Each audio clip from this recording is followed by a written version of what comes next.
हमें फ़िलहाल ये समझना है कि इख्तिलाफ़ मताले की सूरत में लैलतुल क़द्र का हिसाब कैसे किया जाए। तो हमने शरई मसला तो जान लिया कि हर मुल्क वाले अपने मतला के हिसाब से लैलतुल क़द्र का हिसाब करेंगे।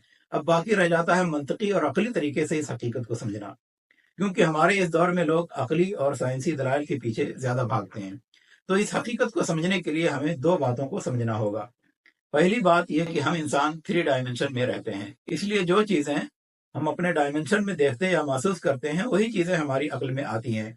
और चूंकि जिन और फरिश्ते 3 डायमेंशन से ऊपर की दुनिया में रहते हैं, जो सेकंडों में कहीं से कहीं चले जाते हैं, और वो हमारी नज़रों से ओझल भी होते हैं, इसी वजह से हमारी अक्लें भी उनका इदराक नहीं कर सकती हैं।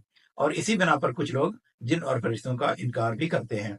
मगर हम मुसलमान चूंकि गैब पर ईमान रखते हैं और कुरान की हर बात पर यकीन रखते हैं, इसलिए हम जिन और फरिश्तों पर भी यकीन रखते हैं। दूसरी बात जो समझने और यकीन करने की